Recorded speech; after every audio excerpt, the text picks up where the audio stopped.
Dude, what a weekend.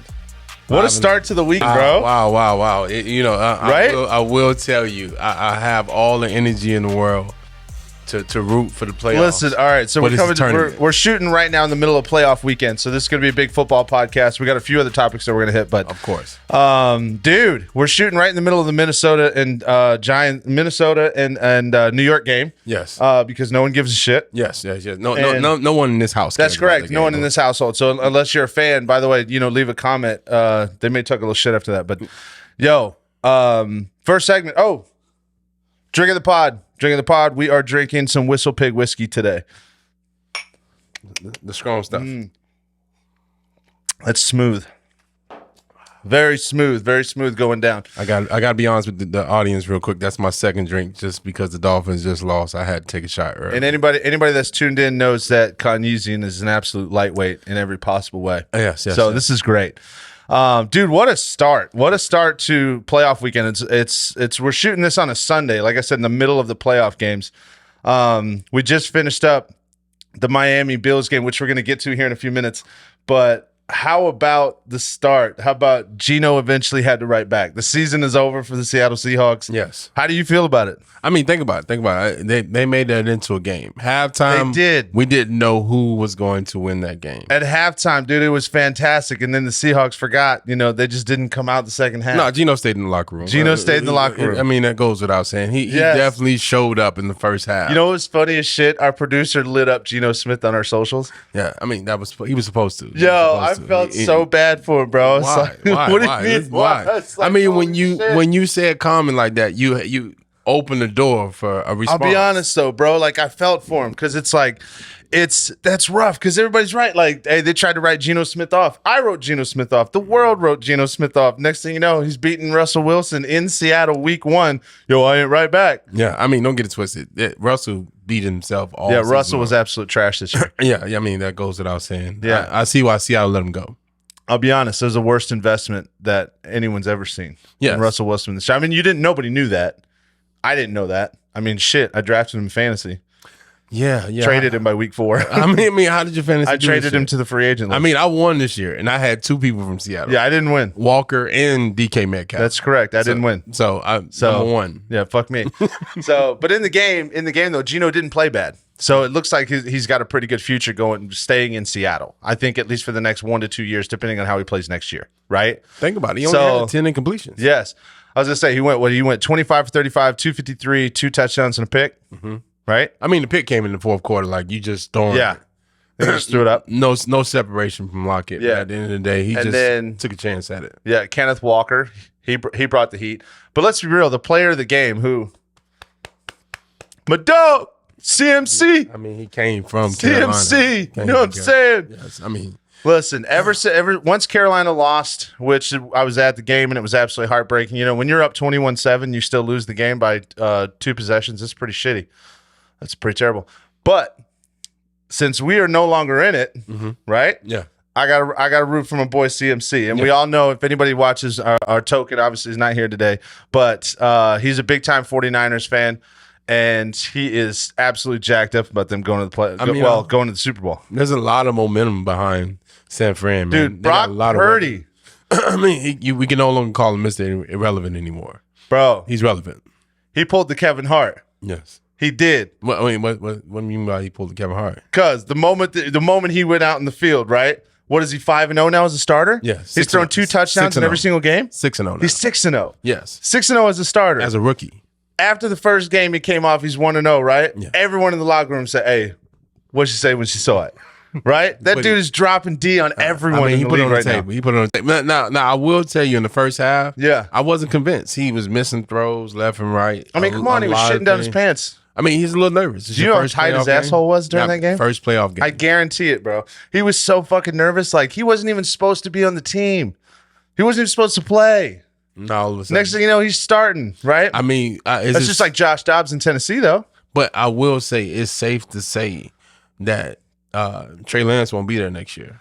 Yes. Jimmy G will be backing up this guy? That's the big question right now. That's the big question right now. 41 points. How fast does San Francisco put Trey Lance on the trading block? I mean, I see Trey Lance going to the Dolphins or Oakland or some other place. You got to find another place to call home, and it won't be in San Fran. Unfortunately, I don't see the Dolphins taking a risk on Trey Lance. I mean, they already have Tua. Man, but Tua's not. I don't think Either way. I don't think it's safe Either for way, Tua to keep playing. we're gonna bring it real back into the game. Okay, go ahead. Brock Purdy. He showed up. He showed up. I can do this. My man's dropping trouser in the entire NFL. Yeah, I mean, he's pumping his chest right now. Pumping his chest. That's what I'm saying. Dude. I mean, he did what he was supposed to do. Yeah. You have a lot of weapons around you. I'm really glad that San Francisco ended up actually playing in the second half and really kind of tore that game up. But hold on, I think the story of the fucking day. Holy shit. What about Jacksonville? I want to say first and foremost, you had three teams from Florida in the playoffs. And, that was dope. And every last one of them has to show up. Yeah, that was very dope. That was very cool. And for the most part, for the most viewers, by halftime, it was what, 27-0? No, it was 27-0, and then they scored with like 30 seconds left.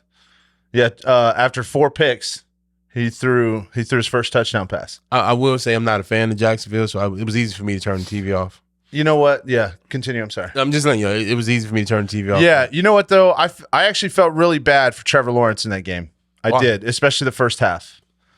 Just because as we were kind of scrolling through the socials and stuff, you know, everybody's kind of seeing what the highlights and the memes are going to be. And there was about 45 different people that posted the same thing. Hey, it could be worse. It could be TCU. I mean, shit. It felt like TCU. Yes, all over again. But at the same time, though, I will say this: Trevor Lawrence, number one right now. If anybody from Jacksonville is listening, if you guys didn't worship the ground he walked on, you better start doing it now. There's no doubt about it. Yes, he went out and threw 4 interceptions in one half of football. 2 of them were questionable. 2 of them were very questionable. The first one was batted between 2 defenders, then finally caught by a third one. What are the odds? He's 6'5", though. Like, that ball wasn't supposed to be. It doesn't matter. In the route, in the situation, in that particular situation, yes, that ball has actually got to be low and ahead. Mm-hmm. You know what I'm saying? Because you can't, number one, it's got to be low. That's the biggest emphasis, because depending on defensive position, right, is you're looking where to throw the ball.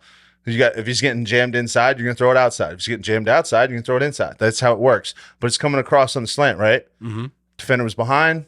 You got to throw it low. You don't want your wide receiver to get his ass whooped. You know what I'm saying? I mean, so I understand why it was low. But either way, right? Made some mistakes, stayed grinding, and this was obvious.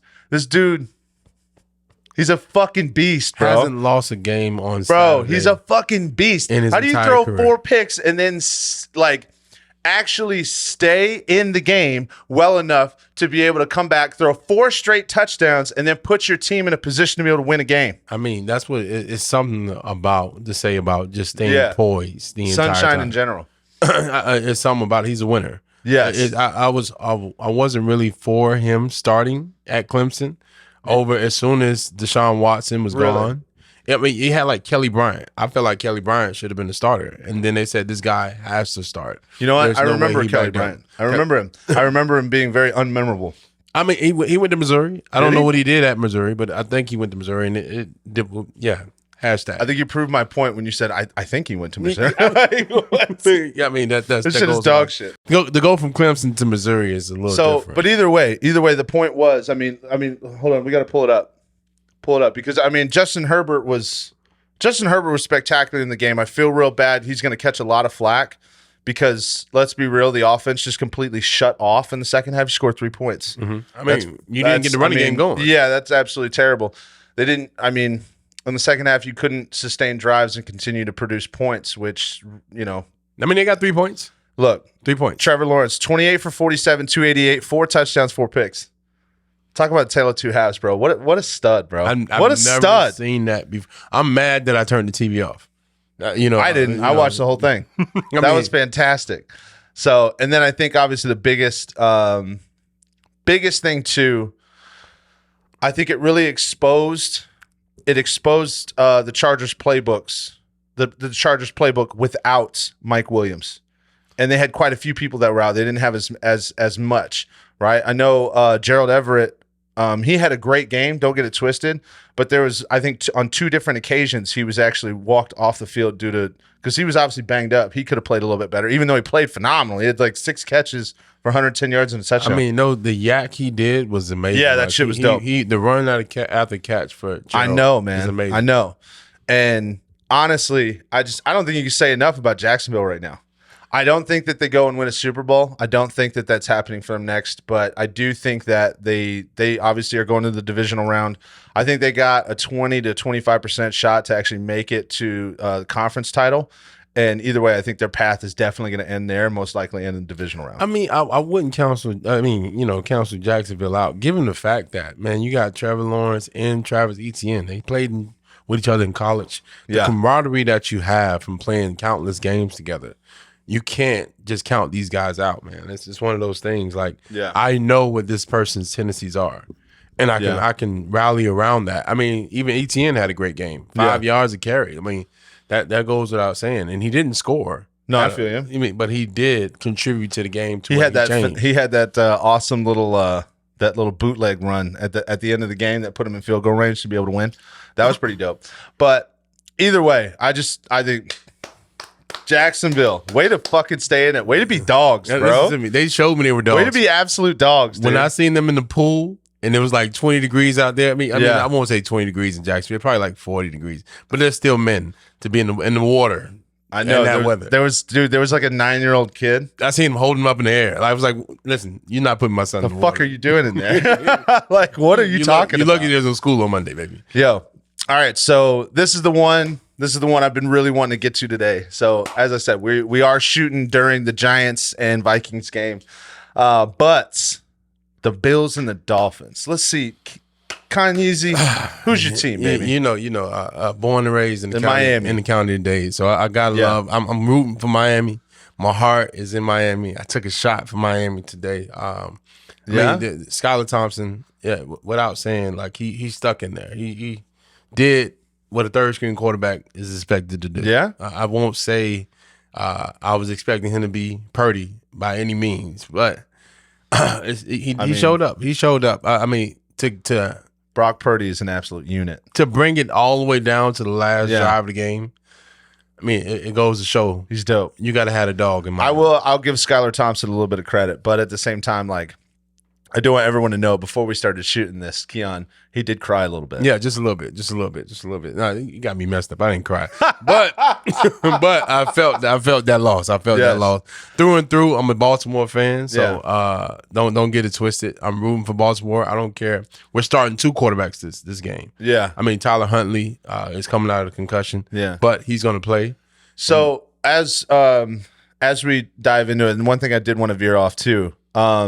Buffalo fans, like, I think the world has kind of clapped for you guys, especially for DeMar. And all the news that has come out, we actually had a post on socials too that we were praying for him.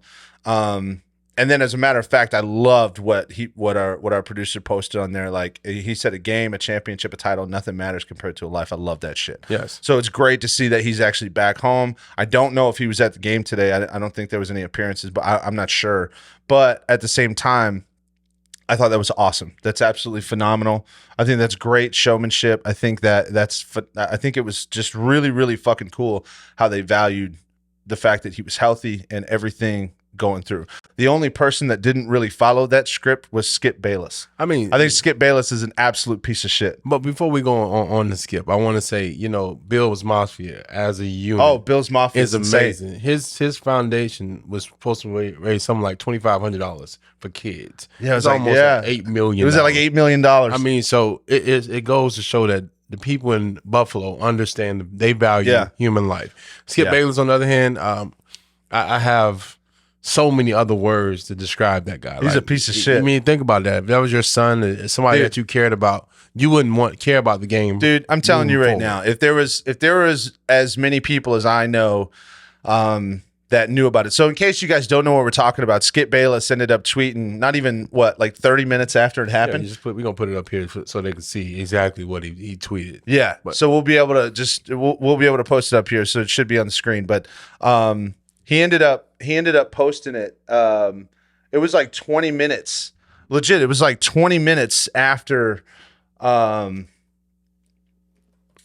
It's the first thing that pops up. The moment Yeah. So yeah, he ended up tweeting it like 20 or 30 minutes after he wasn't even off the field, bro. Yeah, he wasn't even off the field, and they were giving him CPR, and they were. I mean, fuck, it was wild. And Skip Bayless and on Undisputed, right? Mm-hmm. What was it? I mean, no. Who's the other guy? I'm sorry, the tight Shannon end. Sharp. Huh? Shannon Sharp. Yeah, Shannon Sharp. We call him Unk. Yeah. So Shannon Sharp was on there, right?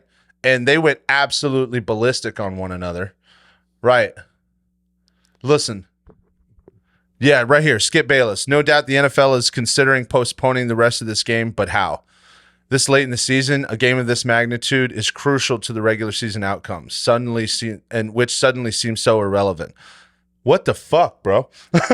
Like, what the fuck? Listen, I get it. Let me tell you. I'll tell you. You go ahead after. Go ahead. And then, because I know sometimes I can go on a ramble and I gotta shut the fuck up sometimes. But holy shit, bro. There's a time and a place. Number one, yes, people are focused on football. It's the end of the season, like it's a crucial time frame. I get that point, but at the same time, there's also a time frame to be able to post that out. Number one, 24 to 48 hours later, when you find out that he's alive and his odds of actually, continuing his life have increased, maybe, right? Then you can kind of poke around it. When you find out, okay, it's certain my man's going to make it. He's got a long road, but he's going to make it, right? Then you can post it. Yes. Then you can ask. Those are for the people that are really diehard and they want to know. And that's especially a lot of Bills fans, Mafia, right? Bills Mafia fans, they were going to wonder that at some point, right? Yes, because life does move forward. But at the same time, bro, there's a time and a fucking place. Yes. And that was not it. Not at all. That was not it. He showed that he was absolutely a completely soulless piece of shit human being right there. I mean, this generation is a part of the cancel culture.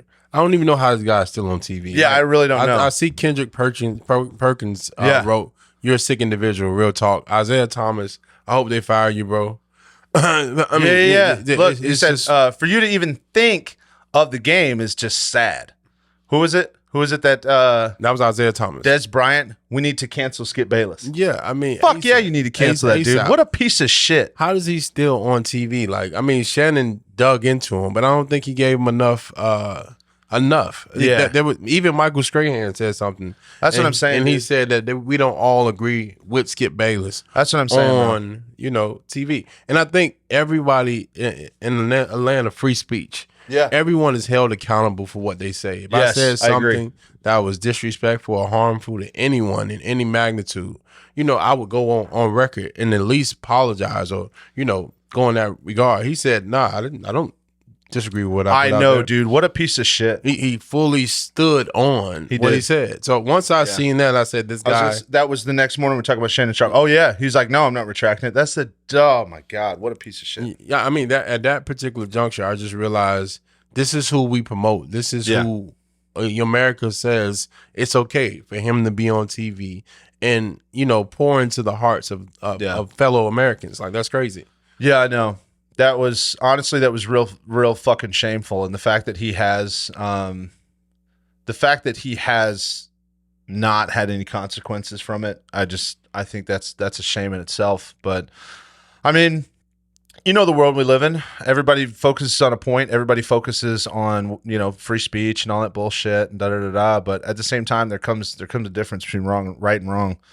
And I mean, some people may think, I don't know. Some people may think I'm soft for saying this, but absolutely not. That was wrong. That was wrong. 100%. It was 100% wrong. Look at that. He's a father, a son, a brother. Yeah. He's important. And to say, let's just carry on with the game while this man is fighting for his life. I know. Goes without saying. That shit was absolute trash. But either way, so now you have the opinions from Two Dimes and a Token. I talked to Token about this as well. I talked to Chris about it.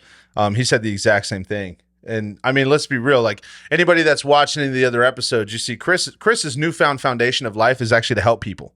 You guide people. You help teach them things. You help promote them to a better lifestyle. Always improving one another, right? Progress, not perfection. Yes. Right?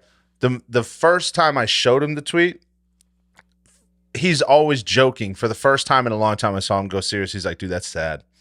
He said, I've never seen, he said, selfishness in today's age is at a level that is just astounding. And the fact that he can tweet this to the world, people can tell him how terrible it is. He doesn't retract it and nothing happens. That just says, wow, it is what it is. I mean, don't get it twisted. I look at like our NFL players are our gladiators. Back in the day, you know, they had a little different type of showmanship. Yeah. But these are the biggest, fastest, strongest people that we see. Football is America's game. So they're our gladiators, and you want to see them continue playing. You see people get knocked out of games. I know all the time, but you know for a fact they're going to get a chance. It is. I will say there's a lot of things that are a part of the game that if you're a player, you do have to learn to accept. It is what it is. I don't think there should be any flack. Like I don't remember the player that delivered the hit. He was running with the ball, but excuse me. I don't think there should be T. Higgins. Yeah, I don't think T. Higgins should feel negative about it. And I think Josh Allen said that too. But at the same time, like, dude, it's an inherent part of the game. That shit's going to happen. But at the same time, when it does happen, people need to show respect to it. Man, I love Damar's dad. He came out and was like, hey, man, you guys don't go at T. Higgins. Yeah. Yep. That's a part of the game. That's awesome. I mean, that shows that I love that shit. He fell in love with Bills Mafia's philosophy that we care about people more than we care about the game. That's fucking fantastic. I love that shit. So, but I think that's our NFL update. But I think before, we have to. We got to give a huge fucking shout out to our tattoo community right now. Oh man. Yo, I know we posted a video a little bit ago. They got us buzzing. Oh my god, they got us buzzing. So, yes, yo, you know, right there, Sacred Arts Tattoo. Thank you guys. By the way, that was the response that we've gotten based upon part 1. It's not even done. We still have fucking part 2. Yeah. We got to give a huge shout out, number 1, to Sacred Arts Tattoo. Mike and Matt were absolutely fucking awesome to sit down with. They were so cool, man. And their story and the fact that they were so open about it and being so detailed about it, it was fantastic, man. And the love that we've gotten since that point, oh my gosh, it's fantastic. I mean, just people have been pouring comments and likes and private messages and just saying, yo, hey, that story of how they got started, their livelihoods, and it inspired some people. Some people were laughing their ass off. There was a lot of people who just, and then Mike has messaged me a couple times. He's like, bro, people are telling me they watched it left and right. Said it was super dope. And I said, yes, this is exactly why we have the platform, right? To bring out amazing people that have accomplished amazing things that nobody ever hears about. Yes. Right. And these guys, they're not mainstream superstar actors like Dwayne Johnson or, whatever. They're just guys that had a dream. They went after it. They chased it. They put in a little bit of elbow grease, and now they're living they're living an amazing life. They're enjoying their life, and they have a fucking awesome story to tell from it. I mean, just think. So I thought that was awesome. Just think about two kids that believed in themselves. Yes, that goes without saying. Like, he already knew I was going to be a tattoo artist when I was a kid. Like, I killed everything that I did. And then just to continue to stay the path. Matt's destiny to just have the balls when they get home from a weightlifting meet and say, bro, let's go. Just keep it going. Just keep it going. But you remember what he said? He said that's when Redline came out. Right? And you remember Redline. Yes. Jesus, that shit was intense. Yes. Yes. I mean, you can only go to a certain line when it comes to, like, it's supposed to be 2 of those things. You only get one. No, absolutely. I couldn't agree with more. Dude, either way, before we move on, it's just that has been honestly just an overwhelming, but just such a, oh my God, such a humbling experience. Like the jump in subscription and fellowship and following. The jump in following. Yeah. And the jump in subscription and just the people that have connected with us. Like I said, private messaged the podcast and some have private messaged me, and it's been overwhelming. And to be honest, it's the coolest fucking thing ever. Yes. To see that something that we were able to put out on a platform has made people laugh, given people a time away from their daily lives where they can be entertained or just been fucking inspired by it. And it's just really cool. So big shout out to you guys. Thank you so much. That's I can't say enough. It's just badass. I mean, I will say this. You didn't know I was going to talk about this, but in the generation where everyone is all about likes and the attention that you get and so on and so forth, Yeah. I'm more concerned about the message. And these guys had the right message to deliver to the youth. Like, They did. Follow your dreams. Whatever. I mean, Matt has everybody in his family telling him, "Hey, go get a real job." Yeah, I know, man. Mike said the same shit. Yeah, and he's like, "This is a real job, baby. Yes, this and is a real job." Mike even said that right now his current film. He's like, "When are you gonna get a real job?" He's like, "I have a real job." This is a real job. So yes, that goes to say, like, man, follow your dream regardless of who's telling you what. I don't care what you believe in. I don't care what you think is right, wrong, or otherwise, man. If you have a dream, chase it. Absolutely. I couldn't agree with you more, man. So that goes, I really couldn't agree with you. That goes without saying. I mean, don't get it twisted. I want all the likes and subscriptions and so on and so forth. But that was more about what we have to give to the general public. Yeah. So the more subscribes and follows and shit, obviously it makes it easier for us to do this. But either way, we love you guys, and if you get an opportunity, hopefully we create some shit, because we have more interviews coming up, more guests that have come on. I think next month we got Miss Jaji, who's, again, she's really kind of an up and coming thing, and her social media has been blowing up. I mean, I call her the first lady. The first lady, that's right. She was the first lady of the podcast, giving her her female perspective, which is cool. And then obviously we have Matt and Do Work Factory, which is badass, dude. Matt flew from fucking Baltimore. It was dope. Yeah, I'm okay with showing my chest now. And then one of my all time favorite human beings on the planet, Big Surge. Was it Surge Fitness? Yeah, Surge Fitness. Surge Fitness. Yep, down in Fort Myers. He was an awesome time, bro, and we've known Surge for a long time, so it was great to get him on the pod, and we had a great time. And you guys will see that stuff as it comes out, but legit, it was, we got a lot in store for you, but I still, I come back to it. I can't thank you guys enough for the love that you guys given for this in the tattoo community. Mike and I have actually already collabed, talking about doing another one. Yeah. So I think we should do one with him actually, your next tattoo. We should shoot. You should see some of the shit as he builds it. It's fantastic. I mean, it's all about his vision. I thought you were going to get one today. Was it not today or yesterday? No, yesterday. Yeah, we had but some shit came up. Gotcha. Unfortunately, yeah. I'll say this: it was my fault. I had to apologize to Mike, and he said, "Bruck, you're a piece of shit." Okay. But at the same time, we can reschedule. Yes. I loved it. I was really happy he did that. The mere fact that he was open to do so, because these guys are booked ahead of time. Yes, I think Mike said he was booked out through May now. Oh man, tell me, does he have any deals going on? I know they had one, for the holiday season. I actually don't know anymore, because they used to have a deal, an all-day deal tattoo is 8 hours for $800. And since the new year, if you didn't book before then, now they have new pricing. But I actually haven't seen the promo of what it is now. But either way, it's going to be very competitively priced, and it's going to be awesome work. So I mean, go fucking check him out. I mean, I don't have a tattoo, but Mike told me that he can get one to show up on my skin. Let's get a tattoo, dude. Yeah. You know what I'm saying? What are you gonna put one on my hand? Right there, on my hand. What do you want me to put one at? I always tell people, I love the mere fact that I'm black and beautiful. You know what you should do? What's that? I swear, this would actually be really funny.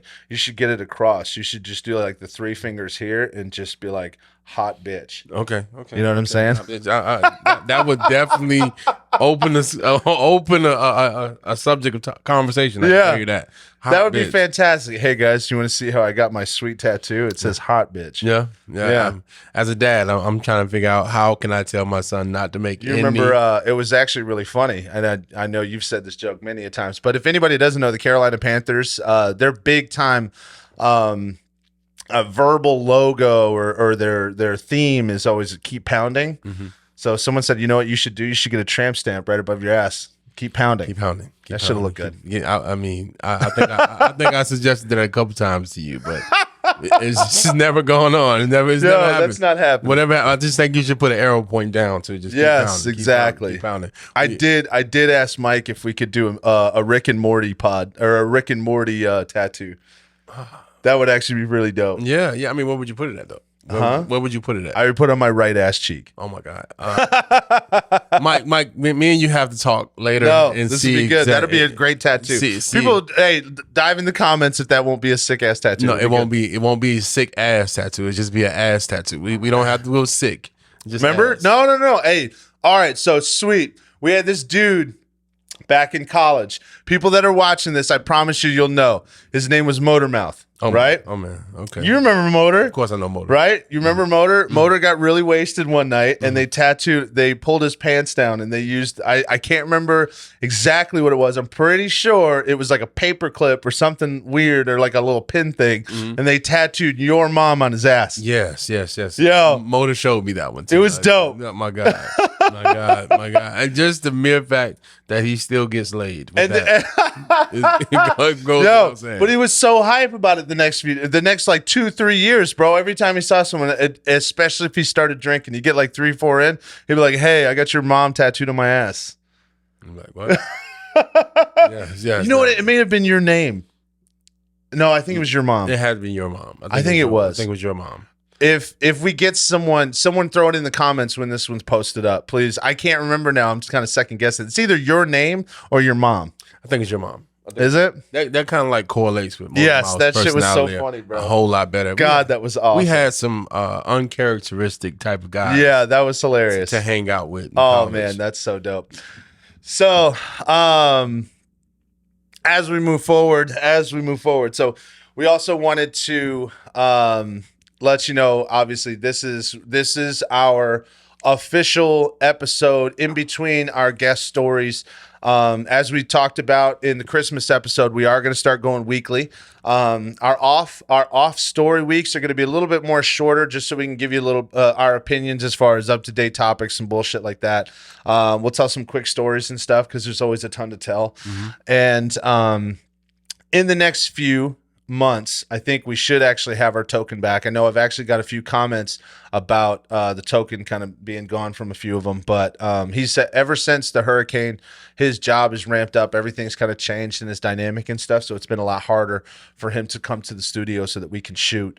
But eventually we'll get him back on. I mean, don't get it twisted. Like Chris does a lot to help people, like, you know, reaching out to the community. I was going to say, and every Saturday and Sunday, he's connecting because he's a sponsor for current addicts. Yes, and he's constantly connecting with people, and he's involved in. I always forget the name of shit because I'm on the spot. You're on the spot. I don't know the name of it. I just know it's not a lot of things I view as more important than hanging out with us. Yeah. But that's one of those things. More important. That is one of them. That is one of them. Helping people. Things. That's his big initiative. So that's why he's gone a lot. I feel like he's saving lives. Salvation Army. I'm sorry, because he's involved a lot with the Salvation Army still, and he's still constantly being a sponsor for people, and he's really evolved in his level of giving back. So I mean, it goes to show, like, no matter how far you've come, you can always help. Man. Absolutely, you can always help. And I think absolutely, that's what we're here to do. Can't agree with you more. And you know, and if you guys have anything that you guys need help with, just don't hesitate to, you know. Oh yeah, put it in the comments. Absolutely, I love that shit. Thank you. Yeah. As we move forward, guys, remember. So part of the reason that we did this, we wanted to raise awareness for Chris's situation, but also, you know, there's a lot of people in this world that just need a little something to look up to. They need a little something, you know, a little something to push to keep going. Please reach out to us. Private message us. Private message me. Private message Kanyeezy. Nah, just him. It's gonna come this way anyway. But just private message us. Let us know, you know, if there's something that you guys are looking for or anything like that. Because like I said, especially if you're involved in what Chris was involved in for a long time, that was another one of our big messages we want to get out. We are a pro-positive and pro-productivity productivity lifestyle podcast. We really want to promote positive life movements, and we want to promote positivity in everybody's life, no matter how dog shit your life can get. And trust me, we've all been there, man. There's always a way to reel it back in, readjust, and get yourself on a right path, or if you just need somebody to look at you and say, hey man, you can fucking do it. We're the podcast that you can reach out to be able to do that. Yeah. So that's the big message. But either way, so now we'll start wrapping things up. But before we wrap things up, I want to talk about you know, this upcoming game with Baltimore. That's my team through. You want to go back on the football? Yeah, shirt? yeah. I got to go back on it just because Matt, he's in B more. I got to reach out to him before that game, and he has to tell me exactly what's going on in Baltimore. What's the buzz? I'm going to be honest. I think. Go ahead. I'm sorry. I didn't mean to interrupt. Just saying, we have Lamar. And you don't have Lamar. He's not playing. Listen, he's there. He's gonna be on the sideline. Yeah, he's gonna continue to help out the quarterbacks that's out there. But me and you had this discussion before we got on camera. Yeah, and Michael Vick had a tweet that says, "Man, hey, go out there with a knee brace on and give it your all." No, don't do that. And we feel differently about that. I want Baltimore to play and win. You want him to preserve his career. I mean, don't get it twisted. If you ask me what I would be doing in that particular situation, absolutely. I'm going to go out there and play. Yes. But the world evolves. Old mentalities must die at some point. Yes. Because there's always a way to make something better. The mentality of being tough and going out there and playing through injuries, I think it's phenomenal. I think that you should do it no matter what. However, I think there's also a point in time when you need to take a step back and realize the situation you're in. Number one, he is not paid. He has no guarantee. If he goes out and makes that injury worse, he goes from making 35 to 40 million a year down to 5. Not happening. I mean, there's no way you're playing a former MVP. Shout out to Cam Newton. $5 million a year, especially a player of his caliber. Cam Newton was a former MVP.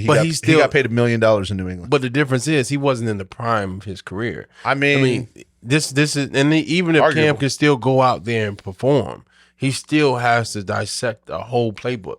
The Baltimore Ravens playbook is centered around Lamar, so it's still your team. I mean, I get where you're coming from. Trust me, I do. And like I said, I'm all about going out there and playing through injuries. It's bullshit if you don't. Yes, but this is a scenario. This is a $20 million swing here. I grew up with the Ronnie Lott situation. Yeah, I know. Cut your finger off and we'll figure it out later. And go out there and give it your all. I mean, and that's cool and all, but I mean, no. I just said not happening. With the Gladiators, you guys, if you don't want to do it, that's a barbaric thought process. I'm a barbaric type of person. Back in the day, we didn't have we played the game the wrong way, and I'll say it's the wrong way because you had targeting wasn't the thing. It was actually a part of the game. My coaches always told me head to head, the body to follow. So it was one of those things that we play with pure relentlessness. Now you do that, and you get like a $200,000 fine. I mean, those guys couldn't play in this age. It's a difference. Yeah. You have to be a tackle technician now. No, I get where you're coming from. Again, I'm not going to disagree with you. I'm going to agree with you 100%. I'm going to agree with you 100% on that thought process. I think you need to play through injuries. You need to be tough. If you're getting paid millions of dollars in the NFL, no. I don't want to hear some bullshit about, I got turf toe. Like, I get it. That shit can suck. But at the same time, like, fucking play. Play. You can do that. Play. Especially if your price tag comes at $8 million or more, bro, you better figure out how to get on the field. I mean, there ain't no doubt. Hold on. I'll finish this. Go ahead. However, in Lamar Jackson's particular situation, do not fucking suit up. There's no reason for you to do it. Everyone knows on the clock, your play style has got an expiration date. Your prime, you are at the back end of your prime. Injuries are going to start happening. Things are going to slow you down. The moment you lose a step, you are no longer as valuable as you were. And if he stays out in this game and they lose in the playoffs, right, tonight, either way, Baltimore has got to make a decision. We're going to pay him the $35 to $44 million that he's worth, right, because he is an MVP winner, right? Heisman. Or you let him go to someone else. If he hits a market on free agency, his lowest bid will be $35 million. He's not hitting the market. We will franchise tag. We will do whatever we need. I'm just saying to do in order to keep him. I'm just saying that's the reality of the situation. To play devil's advocate, I'm going to tell you. You look at RG3 when he went out there and he played through the injury, and ended up, torpedoing his career in a different direction. We all seen his knee go in a different direction, and he wasn't supposed to play. Beyond anybody telling him, hey, sit out, he still went out there in the mentality like, I have to put my best foot forward. And I don't. Kirk Cousins is still playing right now. I'm just saying, Kirk Cousins is still playing right now. Okay. And he was RG3's backup. Yep. So that goes to show that RG3 could have sat out, and he would probably still been playing as we speak. You have proven my point exactly. So that's why I say it goes both ways. The only person that can make that decision is Lamar. Sit the fuck out. There's absolutely no reason for you to risk the next few years, because we all know what happened to RG3. Anybody that watches football that's tuning in right now, we all know what happened to RG3. Yes. Did he have the potential? Absolutely. Mm-hmm. There's no doubt, bro. None whatsoever. RG3 but either way, the point of what I'm saying is, number one, if Lamar Jackson is sitting there and contemplating playing, all right, bro, you got 2 years left. That's it. And you're not going to get paid because something will happen. I mean, injuries they're no longer like, oh man, this running back, he would have been da-da-da-da-da, but he hurt his knee. No. Everybody gets injured now. Mm-hmm. It is what it is. The game has developed with such superstar athletes that are so fast and so powerful that when the collisions that we have now, they're being caused by players that are physically 2 or 3 times more fit, faster, bigger, stronger than the guys that were doing the hitting in the 60s and 70s. While it still looked nasty, right? Now they're getting hit harder because these guys run faster, they're more powerful, they're more agile, everything. So these impacts are now becoming way more injury prone. Because it's like, think about it. In the 1970s, people always compared it to being hit by a car, right? You're being hit by a car going 20 miles an hour. Now with the athletes we have, it's like being hit by a car going 50 miles an hour. That's going to cause long-term damage, no matter what. That's why you see so many more injuries, because of the development of skill level and progression of the human body over the last few centuries. Over the last few decades. But that's what I'm saying. In the case of Lamar Jackson, I'm going to reel it back in. In the case of Lamar Jackson, there's absolutely no fucking reason whatsoever for you to go out, put your career at risk. Because if you get hurt, if something else gets worse on whatever you're sitting out for, all that money's gone. I mean, gone. I think it has a lot to do with what they play on as well. Yeah, a lot of people have gone out and said, like, we need to go back to natural grass instead of turf. Yeah, turf is just no give. Those little chips and marbles that you slide on, they take off your skin, man. Yeah, it's funny. It's funny how when you play on turf, there's a lot of snipers out there. Yeah. I mean, that goes without saying. It's no give. So I think it's relatively important to really focus on where you are. Yeah, and can you overcome the challenges set in front of you? I think we are built for what we go through. Yeah. So with that said, I think wholeheartedly he can overcome a lot more than we think he can. Like, he's built for what we go through. If you want the road ahead to be, something that you can't overcome, we all have our own personal battles. I think Lamar, a lot of people don't give him credit. The guy has an arm. So it's not even just about, his physically running, his abilities to run. The way that he reads defense, the way that he deciphers defense. And with Lamar at quarterback, we had a record. I mean, we tied with Pittsburgh when it comes to the most rushing games with over 100 yards rushing. Yeah. You got all your running backs back healthy. Yeah. With J.K. Dobbins, Gus Edwards. We have everybody that we wanted to come back. So you have your line right back in front of you. You have your running backs. No one's on IR like we were a year ago where they were dropping like flies. Everybody's back. Okay. So I'm going to ask you this straight up. So you're telling me he should play? He should play. He should play 100%. He should value a possible Super Bowl ring, which they probably won't get to in the first place. But that's what you promise. Okay. I'm a man of my word. Let me finish. Go ahead. I'm going to ask you this. So you think that he should, no matter what, be focused on a Super Bowl that, number one, look at the other teams in the same conference. Mm-hmm. You're probably not going to get there anyway. And number two, the odds of you getting past them and then beating Kansas City.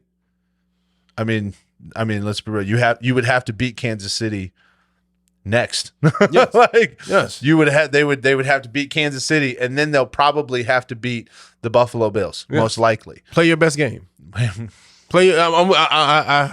Every time I got on the field, That's so funny. my goal was to play my best game. That's so funny. I played my best game, and guess what? I didn't even come close. Okay, come on, bro. I'm just saying, but that's all you can do. That's the only thing you have control. Either way, over. I get your opinion. I got to be real with you, though. I think that's barbaric. Yeah. Absolutely. I think you, as a Baltimore fan, are rooting on the demise of Lamar Jackson. I'm not. I want the best 11 players to be on the field. No, you know what happened is you have a Gen Z mentality. What have you done for me lately? What about right now? No, I'm just saying. But if I said Instant gratification. if I'm your quarterback and I say, listen, all these other teams they passed up on me. That's what fueled Lamar. Yeah. All these other teams passed up on you. Baltimore traded back up to go get you. And the moment they came and got you, you said, hey, these guys gonna get a Super Bowl out of me. I know. This is your opportunity. You're 3 games away. We're gonna end this segment because we completely disagree. I think, whatever. I've already voiced my opinion. Yeah. And I'm glad that you have your own opinion about this. Yes. Even though you're wrong. I'm okay with being wrong. But I could have been right. This is like 50 Cent. So we gotta tune it up.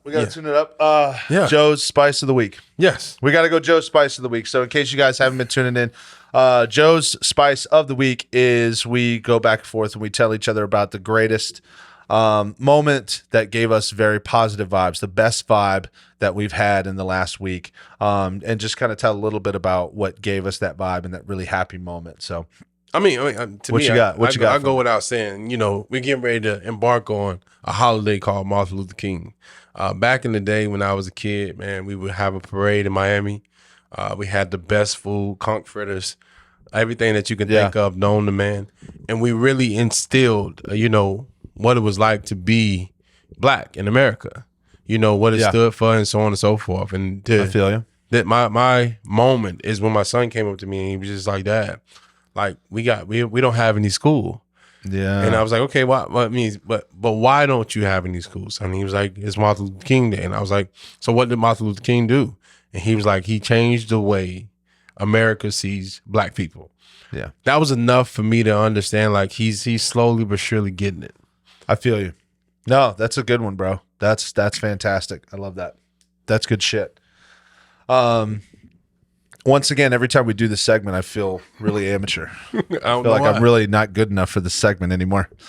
Mine's, you know what? I'm still going to say, though, mine's pretty good. Go ahead. I'm feeling good about it. So, not this weekend, but the past weekend. So, every other weekend, we have, in case anybody who hasn't watched, I have 2 kids. I have a son and a daughter, and obviously, you got Mikey.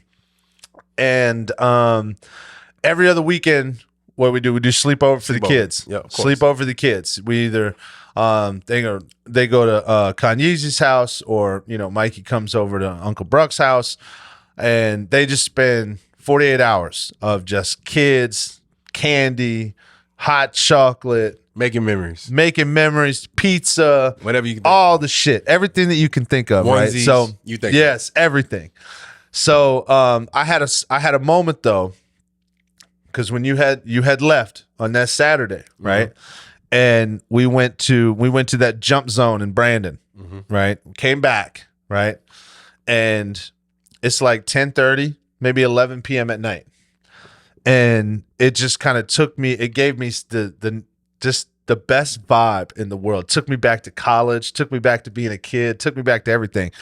The kids are playing in the game room, in the movie theater room, right? And they're playing Fortnite. And Ryder comes into me and he goes, "Hey, Dad, you want to play zombies?" And I said, "Hell yeah, I'll play some zombies with you." Mm-hmm. So lo and behold, fast forward like another hour. It's like 12:30, 1 in the morning, right? I remember like my kid sense kicked in, bro. And I remembered, holy shit, there's 2 Xboxes in this bitch. Yeah.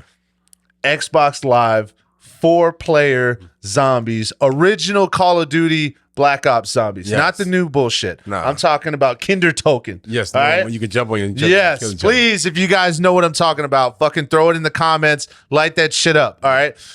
I remember in my head, I'm like, bro, sign in on the other room. I'm signed in the main room. We got me and Ryder. We got Mikey and Avery in the playroom, and we're all going ham on 4-person zombies. fucking for the next 2 hours, just getting it, candies, sodas, and we're just slamming it down playing zombies. And every time we lose, you hear one person like, bro, why didn't you get my back? Right? Like, bro, why'd you leave me? Yeah. Like, you know what I'm saying? Yes. You already know Mikey gonna leave you every Dog, time. it was dude. Abandoned ship. All I know is we get to it's like 3, 4 in the morning, bro. I look up, I look at the stove, I see the time, and I'm like, bro, this feels like straight college, dude. Yes. This feels like straight my childhood. Balling out on a Saturday night, like renting the Super Nintendo. Remember they had the wrestling games and shit? Because you used to go to Blockbuster and rent like Nintendo systems and all that stuff. You're showing your age right now. Whatever, bro. Either way, the whole point was it gave me the greatest vibe of all time. And I've been carrying that vibe all week. Just like, man, I felt like the biggest fucking kid again. And I was able to do it with our kids. Yes. And that shit was absolutely dope. I mean, you're making memories. I loved it, that's bro. That's the best thing about it. I absolutely loved it. Sleepovers just for that particular reason. Like you're going, they're never going to forget these times. Yeah, exactly. So either way, that was, like I said, that was absolutely fantastic. So guys, thank you so much. Again, I want to give another big shout out to the tattoo community. A huge shout out to Sacred Arts Tattoo. That episode is hit with just such amazingness, and you guys have been so overwhelming with the love, man. We appreciate you. Please, when you guys are watching, subscribe and comment. That's actually how we're starting to pick up some massive traction, and that's how we're able to continue to go out and venture out and see some new people and have some new guests. But we're also going to be expanding the operation a little bit, getting some more equipment, getting some more cameras, getting some more stuff. So that's how we're going to be able to do it. But again, thank you guys so much for the love. Please subscribe. Please leave some comments. The more comments there is, the more traction we get. Again, we appreciate you guys, and we'll look forward. So in a week from the release of this episode, you'll be able to tune in to part 2, Sacred Arts Tattoo, where they basically continue their story of now they've got the shop, they've put down the cash flow, and all the challenges and things that they've overcome from that point all the way up to now, and where they plan on going in the future. So please tune in. You're not going to want to miss it. It's an absolute fucking awesome, great time. So anything you got for me? Other than, I mean, just I want you guys to pay attention to one thing before we end. The helmet behind us. You know, we have a new setup, but the helmet behind us is from somebody that I idolized as a kid. Oh, Everyone has heroes. Oh yeah, and I think hero of a lifetime. This guy right here. You know, I hope he actually sees this episode. But you know, from both of us, I'm not a Carolina Panther fan, but seeing Julius Peppers Die out there, Hard. This is changed the way I watch football. So yes, this is an official, legitimate, signed Julius Peppers limited edition Carolina Panther helmet. And if he's ever watching, we're gonna tag him in this damn episode too. Hopefully, if he does, please give us a shout out. We love you, man. I've been a fan since literally I was like 10. So please, if you see it, hit us up. I just wanted to say, you never know who you influence by what you do. So Julius and all the Carolina Panthers fans, anybody that played NFL I grew up watching, I appreciate just the time and dedication that you put towards your craft. Signing off. Signing off. All right, dudes. See you next week.